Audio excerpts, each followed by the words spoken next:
Hola amigos y amigas, nuevamente aquí con su programa La Palabra de Dios.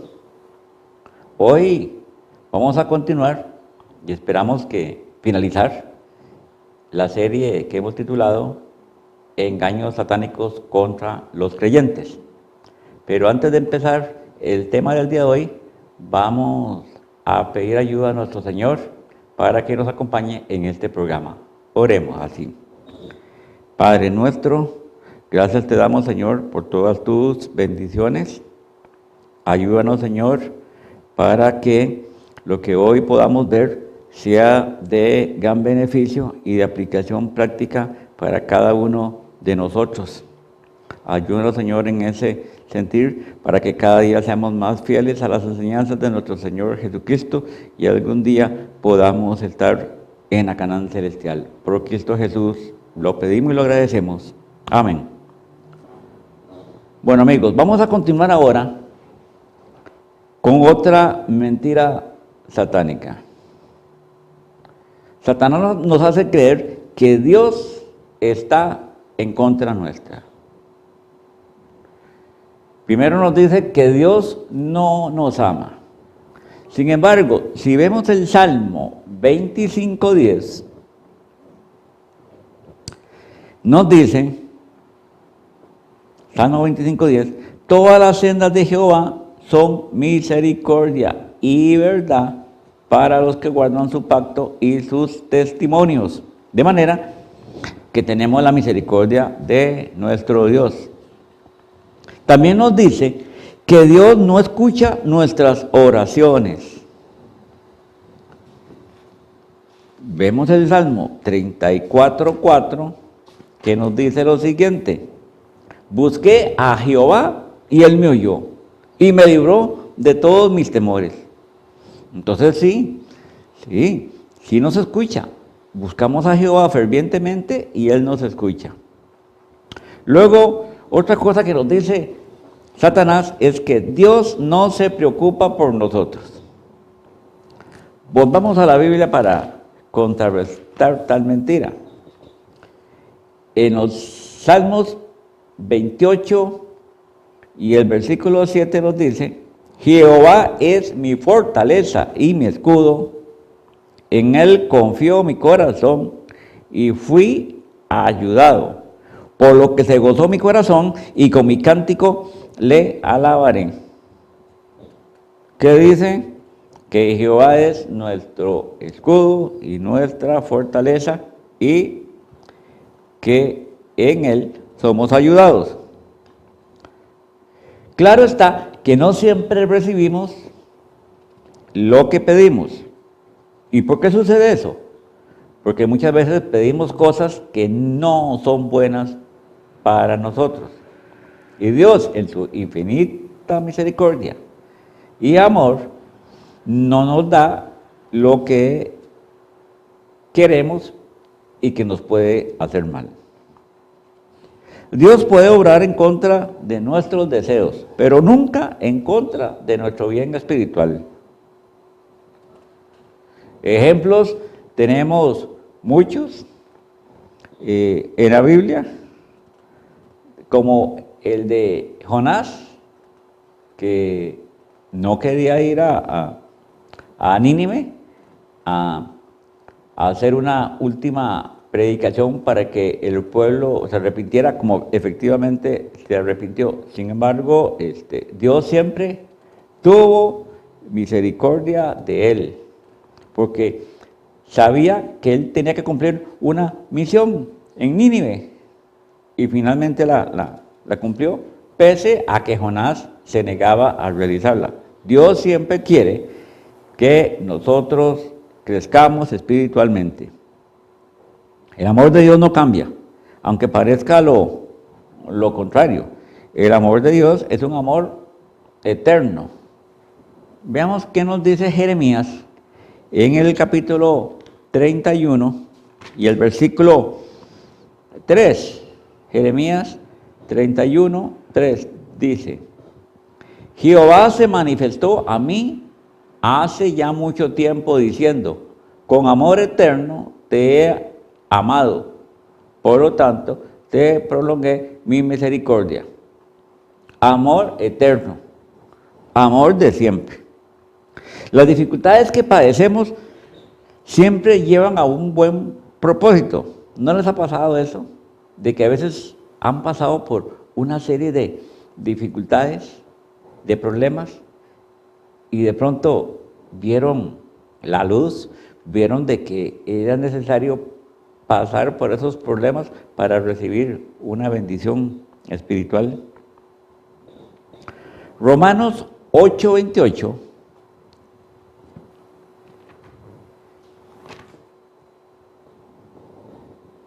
dice lo siguiente: y sabemos que a los que aman a Dios, todas las cosas les ayudan a bien. Esto es, a los que conforme a su propósito son llamados.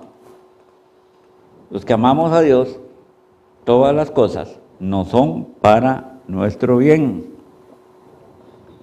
Muy bien. Otra de las mentiras satánicas se refiere específicamente a la gracia de Dios. Satanás dice que esas evidencias sobre la gracia son falsas, que es una ilusión de nuestra mente, que no existe tal gracia. En realidad, debemos de distinguir dos tipos de gracia. Hay una gracia que es general, que es la gracia que da Dios a toda su creación, y otra que podemos llamar que es la gracia para la salvación, que es dada a los creyentes. De manera que por la gracia general, personajes como Judas, como Saúl, como los fariseos, sí gozaron de esa gracia, aunque finalmente se perdieran. En cambio, la gracia salvadora produce un cambio en la persona. ¿Y por qué produce un cambio en la persona? Pues produce un cambio en la persona para que sea acepto a ser ciudadano del cielo. Veamos Primera de Corintios, capítulo 15 y versículo 10. Primera de Corintios, capítulo 15 y versículo 10. Pero por la gracia de Dios soy lo que soy, y su gracia no ha sido en vano para conmigo. Antes he trabajado más que todos ellos, pero no yo, sino la gracia de Dios conmigo. La gracia de Dios acompaña entonces al creyente para que tenga una vida más plena en comunión con Cristo. La gracia salvadora también produce un interés profundo en las promesas de Dios, en la obra salvadora de Jesús. Juan 1:17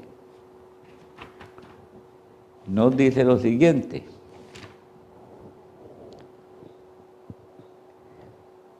pues la ley por medio de Moisés fue dada, pero la gracia y la verdad vinieron por medio de Jesucristo. O sea, a través de Jesucristo obra esa gracia salvadora. También produce un verdadero placer en el servicio a Dios. Hay gozo en la oración, hay gozo en la lectura bíblica, hay gozo en la comunión con otras personas, con otros creyentes. Y sobre todo en la adoración a Dios. Hechos 4:33, Hechos capítulo 4 y versículo 33, nos dice: y con gran poder los apóstoles daban testimonio de la resurrección del Señor Jesús, y abundante gracia era sobre todos ellos. Muy bien. Nos conduce también la gracia a examinar cuidadosamente nuestro corazón y a no fijarnos en lo que hacen los demás. Segunda de Pedro, capítulo 3 y versículos 17 y 18 nos dice: así que vosotros, oh amados, sabiéndolo de antemano, guardaos, no sea que arrastrados por el error de los inicuos caigáis de vuestra firmeza. Antes bien, creced en la gracia y el conocimiento de nuestro Señor y Salvador Jesucristo. También la gracia salvadora nos conduce a buscar la santidad y el amor de Dios. Tito, capítulo 2 y versículos 11 y 12 nos dice lo siguiente: porque la gracia de Dios se ha manifestado para salvación a todos los hombres, enseñándonos que, renunciando a la impiedad y a los deseos mundanos, vivamos en este siglo sobria, justa y piadosamente. O sea, vivir una vida piadosa, una vida santa.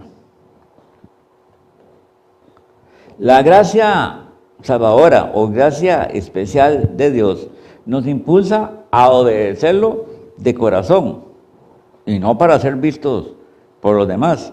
Nos conduce al deseo de abandonar el pecado sinceramente y no por meras apariencias. Nos conduce a estimar a Cristo como la más grande bendición. Segunda de Corintios, capítulo 12, vamos a leerlo, Segunda de Corintios, capítulo 12, y versículos 9 y 10, nos dice lo siguiente: y me ha dicho, bástate mi gracia, porque mi poder se perfecciona en la debilidad. Por lo tanto, de buena gana me gloriaré más bien en mis debilidades, para que repose sobre mí el poder de Cristo. Por lo cual, por amor a Cristo me gozo en las debilidades, en afrentas, en necesidades, en persecuciones, en angustias, porque cuando soy débil, entonces soy fuerte. La gracia especial, la gracia salvadora, nos fortalece, nos hace fuertes para soportar angustias, persecuciones, etc. Primera de Timoteo,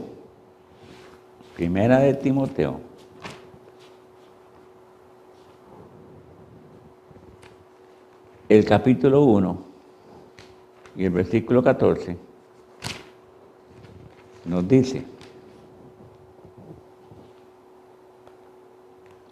pero la gracia de nuestro Señor fue más abundante con la fe y el amor que es en Cristo Jesús.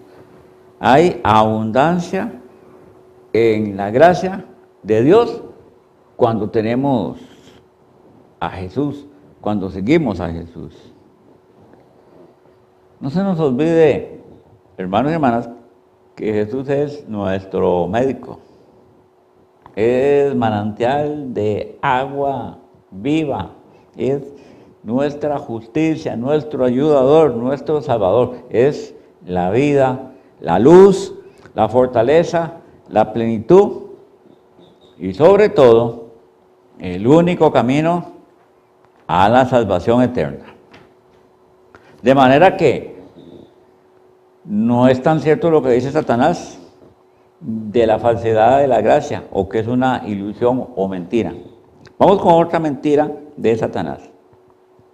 Nos hace dudar de la salvación porque ya no tenemos el gozo y la felicidad como al principio, como cuando nos bautizamos. Es una consecuencia de nuestra madurez espiritual. En un principio éramos como bebés, que así como ellos reciben la leche, nosotros estábamos recibiendo las primeras palabras de salvación.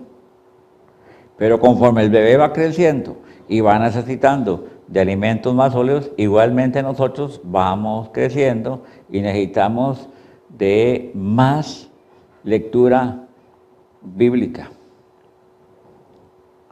Y eso nos hace cada vez más maduros. Estamos ahora actuando con una mirada puesta en Jesucristo, que es nuestro consumador de la fe, y no en aquellas emociones que sentimos al principio, al momento, digamos, de bautizarnos. Pero nada nos puede separar del Señor Jesús. Y el hecho de que no sintamos esa emoción de felicidad al principio es simplemente porque ahora somos personas mucho más maduras y sobre todo que valoramos realmente el sacrificio que hizo Jesús en la cruz por nosotros. No debemos confiar en nuestros sentimientos y emociones, sino sobre todo fortalecer nuestra fe. La relación con Dios no se puede perder, no podemos dejar de ser sus hijos. Veamos Romanos capítulo 1 y versículo 17. Romanos 1, 17. Porque en el Evangelio la justicia de Dios se revela por fe y para fe, como está escrito, mas el justo por la fe vivirá. Eso nos dice Romanos 16 y Romanos 17. De manera que no podemos perder esa relación con Dios. Ahora, sigamos alabando a Dios. Alabémoslo todos los días en todas nuestras acciones, en nuestras oraciones, en nuestros cánticos. El Salmo 42:11 nos dice, Salmo 42:11 nos dice lo siguiente.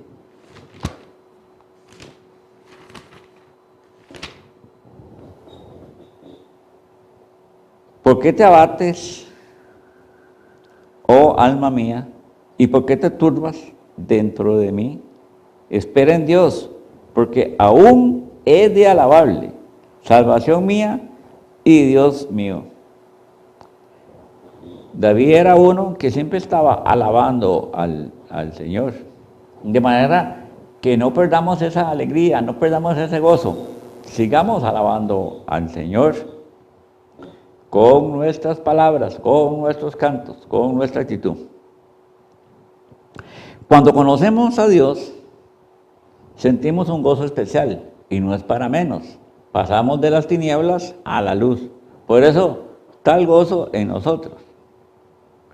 Pero ese gozo no continúa de la misma manera, porque ya vamos, como decía yo al principio, vamos madurando. Sin embargo, debemos de seguir confiando en nuestro Señor Jesucristo. El amor de Dios sigue obrando en nosotros. Y finalmente, tenemos paz y gozo. Y si no, veamos Isaías 41:10. Isaías 41:10.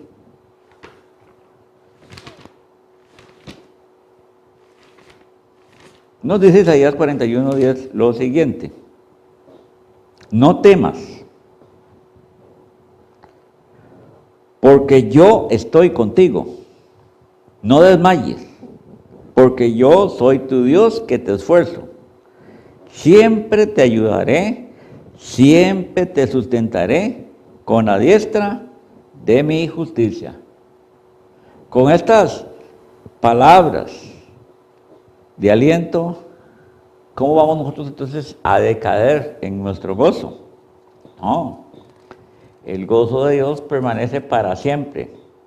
Es la emoción de aquel primer momento lo que cede a una racionalización mucho más apegada ya a la realidad y al estudio de la Biblia. Otra mentira de Satanás es que nos recuerda que muy frecuentemente nosotros caemos en los mismos pecados a los cuales habíamos renunciado. Y por lo tanto nos hace dudar de nuestra salvación. Sí, lo hemos experimentado. Hemos hecho un esfuerzo para no repetir algún pecado y cuando menos lo pensamos, caemos en el mismo. Y entonces nos mete en nuestra mente la idea de que no estamos salvos porque estamos repitiendo pecados. La razón es muy sencilla. La raíz del pecado aún está en nosotros. Es como una mala hierba que la podamos, pero la raíz vuelve y vuelve con más fuerza. Igualmente, así es el pecado. Es como un fuego mal apagado. Apagamos el fuego en apariencia, sin embargo, ahí todavía está el calor de los carbones o de los leños, y de pronto, a la menor brisa, vuelve a arder. Vuelve a levantarse el fuego. Igual es el pecado con nuestro corazón corrupto, con nuestro corazón traicionero. Romanos capítulo 8. Romanos capítulo 8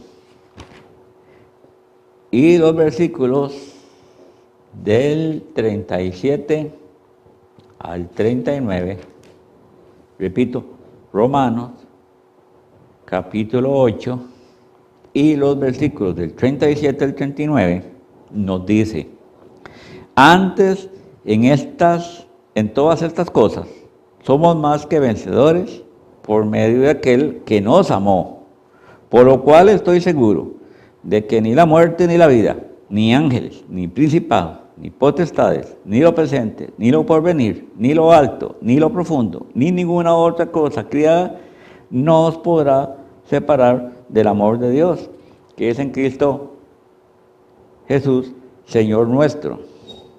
Nada nos puede separar del amor de Dios. Lo que tenemos que hacer es no solamente arrepentirnos de nuestros pecados, sino pedirle al Señor que nos dé un corazón nuevo, un corazón limpio, para que podamos servirle a Él con toda santidad. Debemos recordar que por el amor de Dios no seremos más tiempo esclavos del pecado. Romanos 5:8, Romanos capítulo 5 y versículo 8 nos dice: mas Dios muestra su amor para con nosotros en que siendo aún pecadores, Cristo murió por nosotros. No podemos ocultar nuestra naturaleza pecaminosa. Sin embargo, también tenemos que recordar este versículo en que se nos dice, por medio del apóstol Pablo, que Jesús murió por los pecadores, murió por nuestros pecados. De manera que somos salvos por ese sacrificio de Jesús. Lo que tenemos que hacer es reconvertirnos, es alejarnos de la tentación.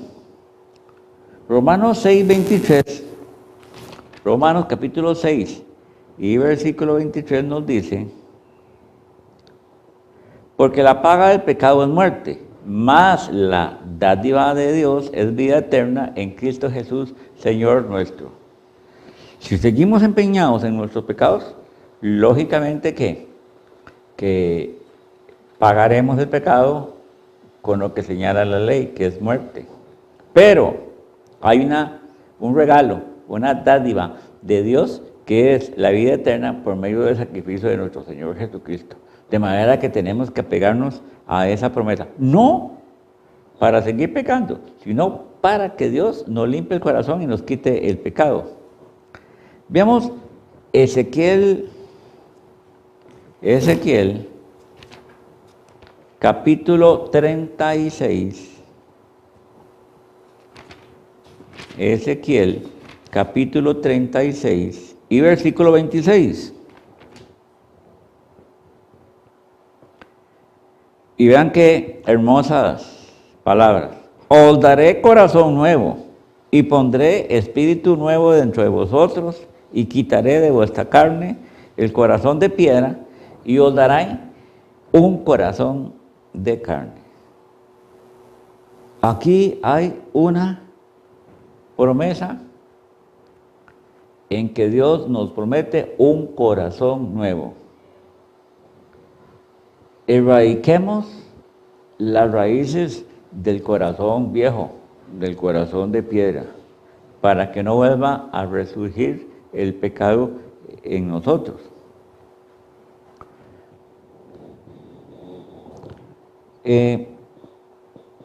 Si lo vemos así, con más detenimiento, estimados hermanos, nos daremos cuenta de que el hombre necesita una transformación.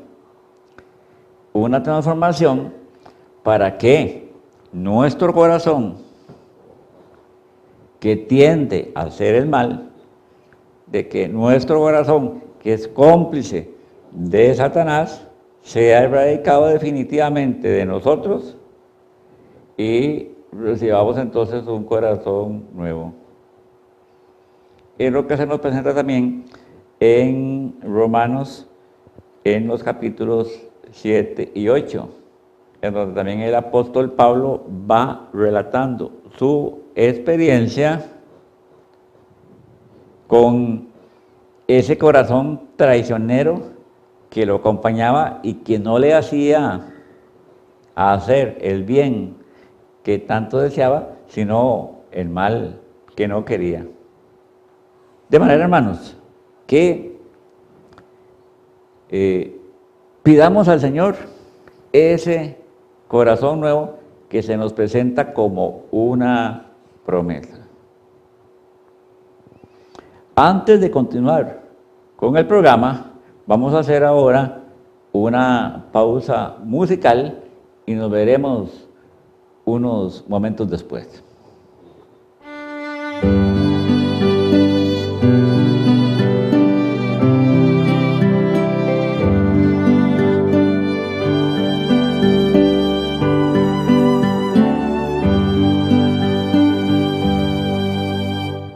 Tan triste y tan lejos de Dios me sentí, y sin el perdón de Jesús.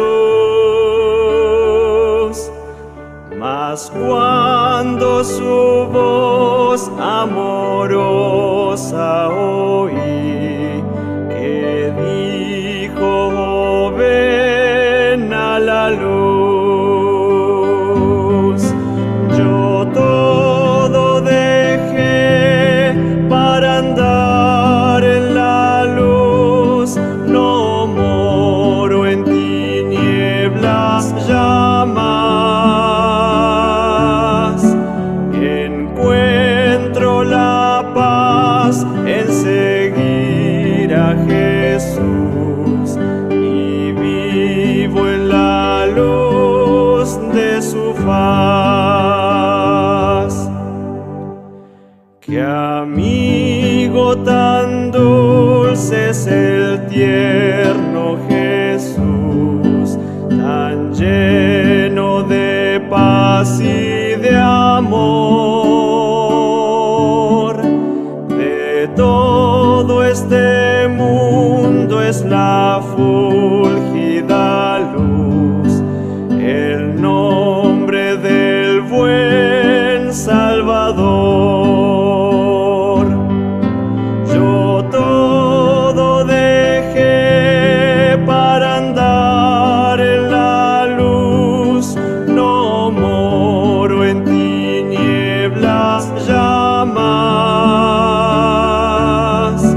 Encuentro la paz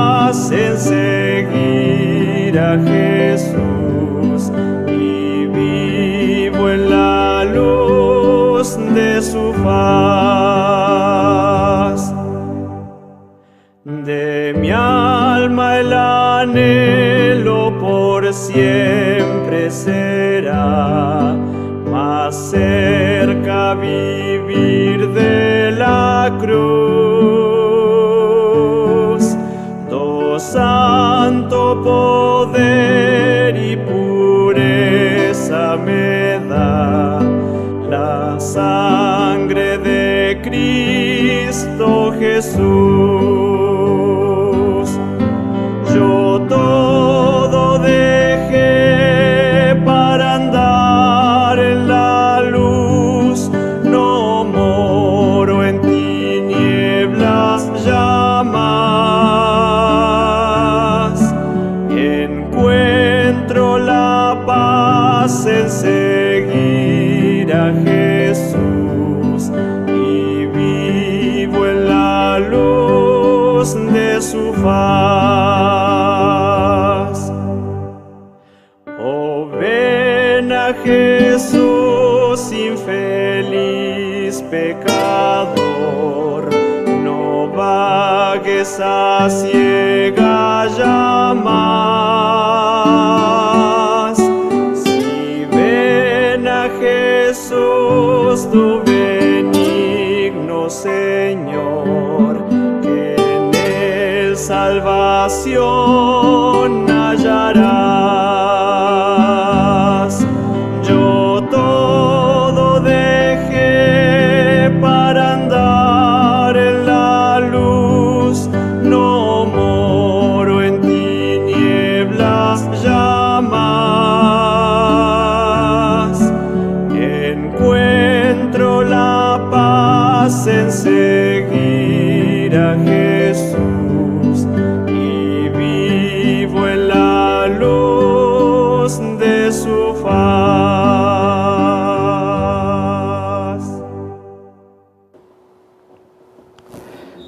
Bueno, amigos y amigas, nuevamente estamos con ustedes. Hay otra mentira de Satanás que cala muy hondamente en el creyente. Dice que los cristianos no son verdaderos creyentes porque son tentados muy frecuentemente. Primero que todo, hagamos una diferenciación en el sentido de que ser tentados no necesariamente lleva al pecado. Ya de eso hablaremos en el próximo programa, que ahondemos un poco sobre lo que es la tentación. Como les decía entonces, ser tentados no es pecado. Al contrario, si nosotros nos apoyamos en nuestro Señor, las tentaciones más bien nos fortalecen. Martín Lutero aconsejaba reprender al diablo con estas palabras: yo soy un creyente, yo soy un creyente, yo soy un creyente. Que es lo mismo que decir: yo creo en Jesús, yo confío en Jesús, Jesús es mi Salvador, Jesús es mi ayudador. Hay cosas que nosotros no podemos renunciar, aunque seamos tentados. No podemos renunciar al amor, a la comunión y a la unión con Dios. No podemos renunciar al sacrificio que hizo Jesús en la cruz con su muerte. No podemos renunciar a la bondad ni a la intercesión de Jesucristo por nosotros. Y tampoco podemos renunciar a darle cabida, a darle morada al Espíritu Santo en nuestro corazón, ¿no? No podemos renunciar a la ayuda y al testimonio del Espíritu Santo que nos conduce siempre a bien, que nos guía. No podemos, finalmente, renunciar a la gloria del cielo, o a la gracia, o a la santidad, o al valor del alma. Por lo tanto, no debemos de ceder ante la amargura y maldad del pecado. Satanás ataca a los creyentes de acuerdo a las inclinaciones y al carácter de cada persona. De manera que a las personas dotadas y capacitadas, entonces las ataca por medio de la autosuficiencia, a la presunción, al orgullo. Veamos Proverbios 16, 18. Proverbios 16, 18 nos dice: antes del quebrantamiento es la soberbia, y antes de la caída la altivez de espíritu. Que nos recomienda que no seamos altivos, que no seamos soberbios. También ataca a las personas temerosas e inseguras. También les mete la preocupación, la ansiedad que los lleva a pecar. El Salmo 138,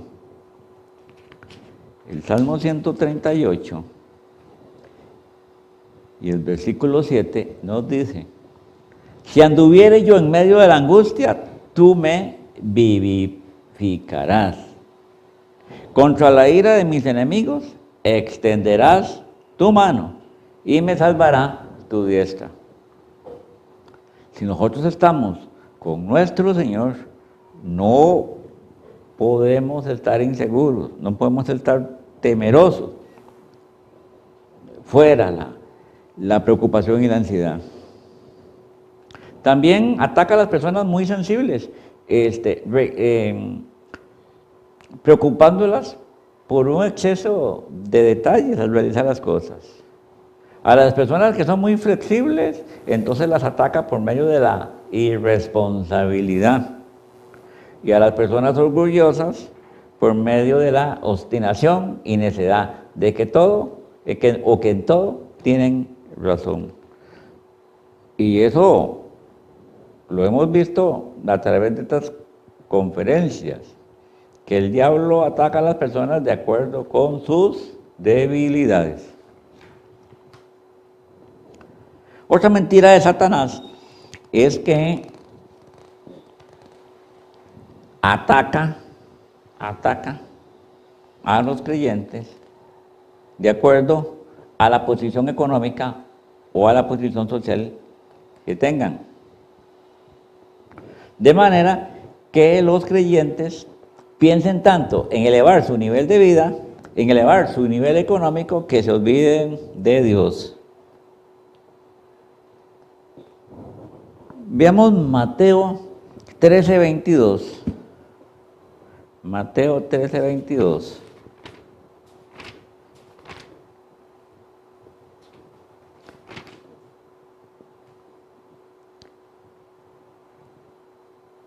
Que dice: el que fue sembrado entre espinos, este es el que oye la palabra, pero el afán de este siglo y el engaño de las riquezas ahogan la palabra y se hace infructuosa.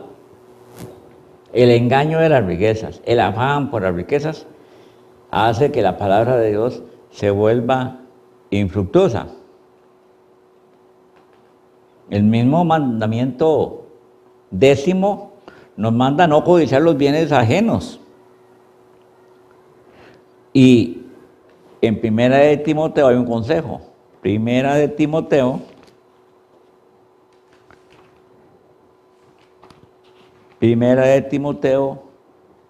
capítulo 6 y versículos del 8 a 10.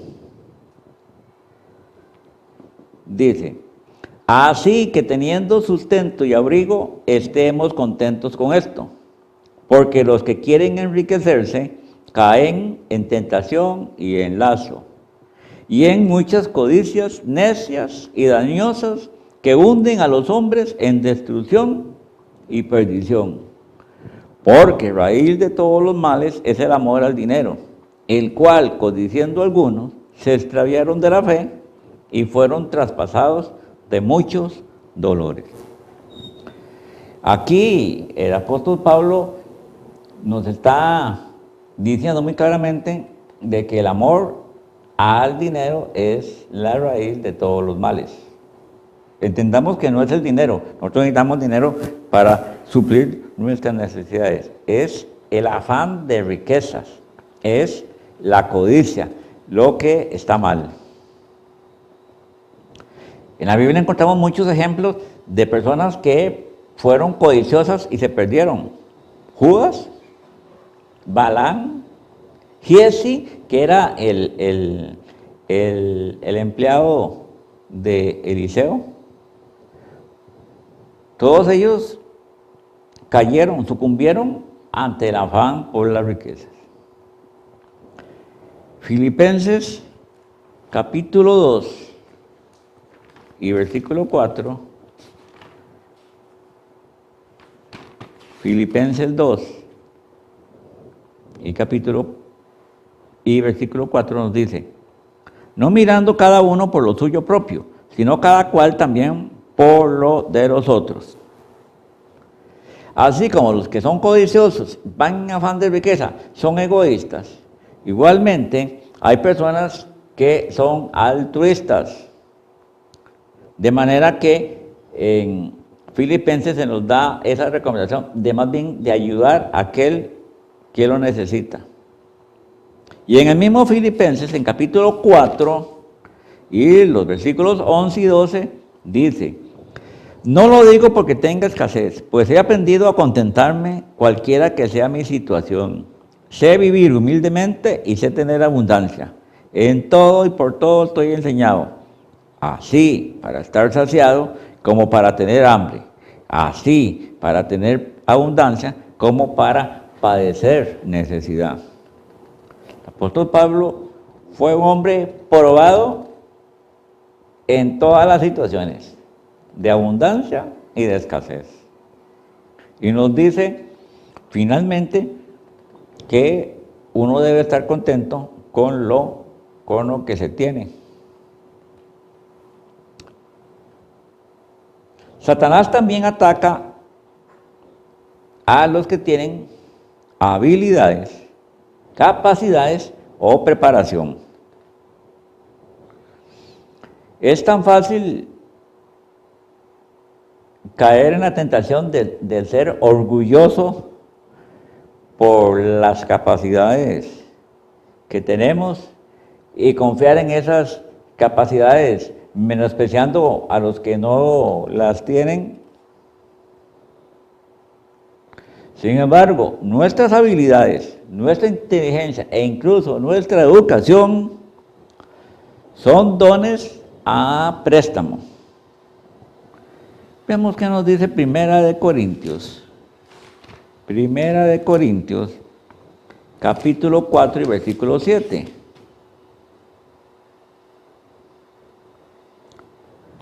Dice: porque ¿quién te distingue? ¿O qué tienes que no hayas recibido? Y si lo recibiste, ¿por qué te glorías como si no lo hubieras recibido? Estas son tremendas palabras, hermanos. ¿De qué nos gloriamos nosotros si todo lo que tenemos lo hemos recibido de Dios, por gracia de Dios? No hay nada que nosotros lo hayamos hecho por nosotros, por lo tanto no tenemos nada de qué gloriarnos. Es más, todas estas oportunidades, capacidades, habilidades que tenemos deben de estar al servicio del Señor para ayudar a nuestro prójimo. Muchos que han confiado en sus habilidades y capacidades han terminado en la ruina. No es asunto de hoy hablar mucho sobre personas que fueron realmente bendecidas con capacidades, como fueron los fariseos. Y sin embargo, se perdieron en su propia sabiduría. No la pudieron usar para el servicio de su prójimo. Y sin embargo, encontramos a creyentes que con menos habilidades son mejores servidores de Dios y mejores ayudadores de sus hermanos. De ellos debieran de aprender. Y finalmente hay una palabra clave en todo esto cuando se refiere a los dones que Dios nos ha dado, que es que debemos de tener humildad. Sin Dios no somos nada. Hay una cosa que a Satanás le gusta mucho causar en la iglesia, en las congregaciones, en los grupos. Le gusta provocar divisiones entre los creyentes. Y con eso hace daño a la obra de Dios. Gálatas 5:15. Gálatas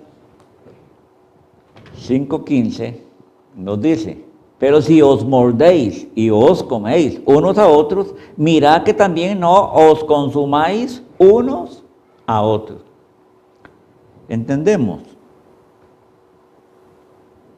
Si estamos comiéndonos a nuestros hermanos, finalmente nos vamos a consumir. La iglesia la congregación va a debilitarse y hasta quizás desaparecer. Los creyentes deben de fijarse más en las bondades y habilidades de sus hermanos más que en sus pecados o en sus debilidades.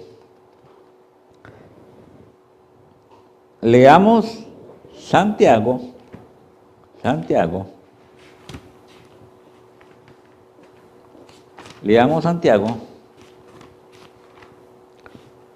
capítulo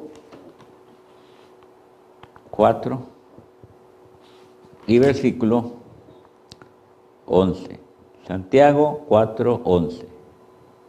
Hermanos, no murmuréis los unos con los otros. El que murmura del hermano y juzga a su hermano, murmura de la ley y juzga a la ley. Pero si tú juzgas a la ley, no eres hacedor de la ley, sino juez. Es que hay algo muy importante y detengámonos en este versículo. Si yo murmuro, si yo critico a mi hermano, me estoy convirtiendo en juez. ¿Y quién es el único que es juez? Nuestro Señor. Estamos usurpando el puesto de Dios al juzgar a nuestros hermanos, porque Dios juzga de acuerdo a lo que hay en el corazón de cada uno, y nosotros solo miramos según las apariencias. Por lo tanto, nuestro juicio puede estar equivocado, bastante equivocado. La unidad de los creyentes fortalece y la desunión debilita.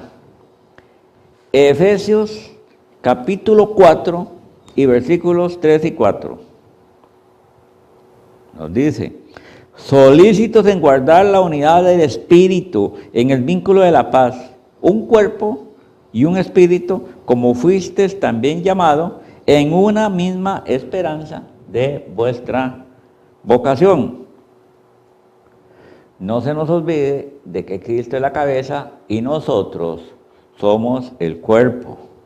Por lo tanto, aquí nos dice un cuerpo y un espíritu en verdadera comunión para una salvación que será eterna.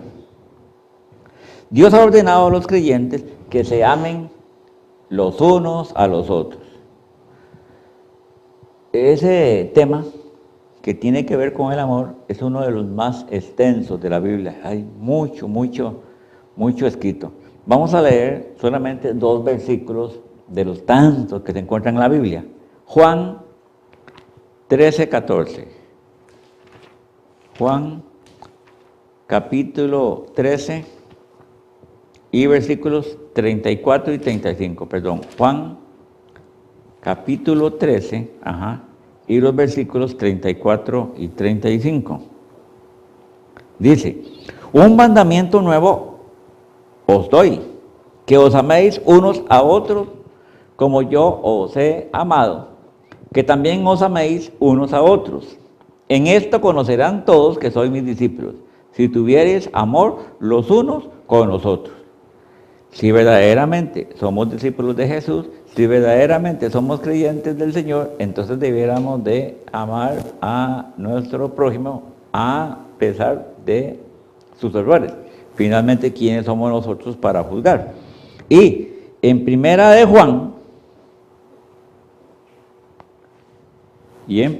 Juan, capítulo 4, y los versículos 7 y 8 nos dice lo siguiente: amados, amémonos unos a otros porque el amor es de Dios.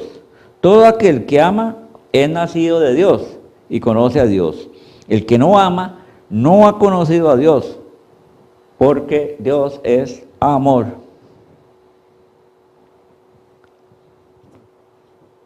La palabra de Dios enseña las cosas más importantes en forma muy explícita. Todo lo que tiene que ver con nuestra salvación está muy claramente definido en la Biblia. Por lo tanto, nosotros no debemos de enfrascarnos con nuestros hermanos en discusiones banales, en discusiones que no tienen mucha importancia, si estamos de acuerdo en las partes importantes que tienen que ver con nuestra salvación. Los creyentes deben de estar en paz los unos con los otros. Mateo capítulo 5 y versículo 9. Mateo capítulo 5 y versículo 9.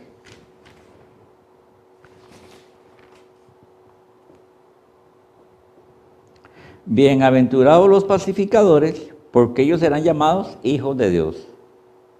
Nosotros debemos de estar en paz los unos con los otros.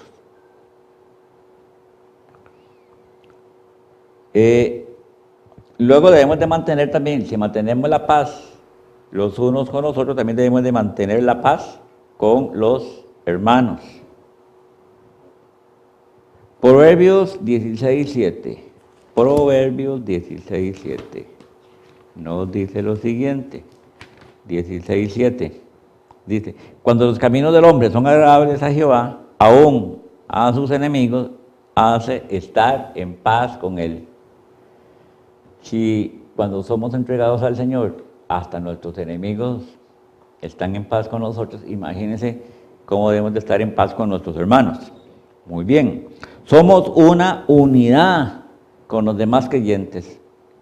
El Salmo 133:1, Salmo 133:1 nos dice lo siguiente: mirad cuán bueno y cuán delicioso es habitar los hermanos juntos en armonía, De manera que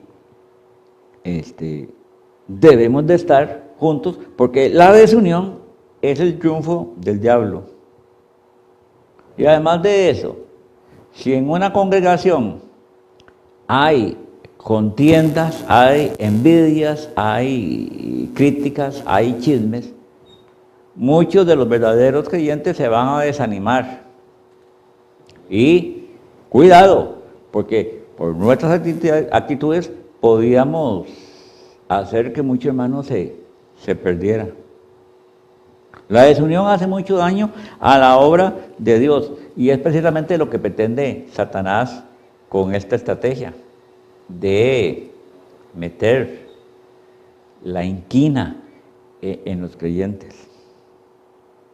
Debemos de ser los primeros en buscar diligentemente la paz los unos con los otros. Debemos de buscar la paz y la unidad. Romanos 14:19 nos dice lo siguiente. Romanos 14:19.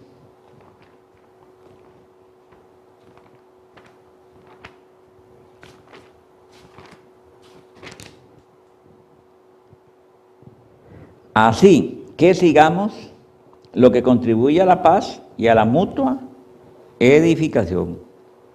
Y otra cosa importante es que debemos de evitar juzgar a los hermanos. No. Nosotros solamente podemos juzgar según las apariencias y no conocemos el corazón de cada uno. Solo Dios conoce el corazón de todos. Juan 7:24 nos dice lo siguiente, Juan 7:24. No juzguéis según las apariencias, sino juzgad con buen juicio. No podemos juzgar según las apariencias. Y Romanos 14:13 nos dice, así que ya no nos juzguemos más los unos a los otros, sino más bien decidí no poner tropiezo u ocasión de caer al hermano. Si nosotros seguimos en esas contiendas, como decía, hacemos tropezar al hermano. Los creyentes, y finalmente, los creyentes deben de vestirse de humildad. Debemos de ver primero el mal que está en nuestro corazón, sabiendo que somos indignos y que a pesar de eso, Dios nos ama. Leamos Proverbios 11 y versículo 2. Proverbios capítulo 11 y versículo 2.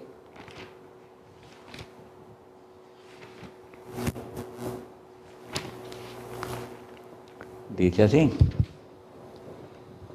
cuando viene la soberbia, viene también la deshonra, mas con los humildes está la sabiduría. Debemos de tener siempre una actitud de humildad. Ejemplo os he dado, dijo nuestro Señor Jesucristo, que fue siempre humilde y manso de corazón. Ese es el ejemplo que nosotros debemos de seguir. Alejémonos entonces, hermanos, de cualquier contienda, disensión, discusión en la iglesia o en la congregación. Amémonos los unos a los otros como Jesús nos ha amado y no demos oportunidad al diablo de que cause división dentro de la iglesia, que es el cuerpo de Cristo. Que Dios nos bendiga, que Dios nos ayude y que cada día estemos más dependientes de Él. Esos son mis deseos. Amén.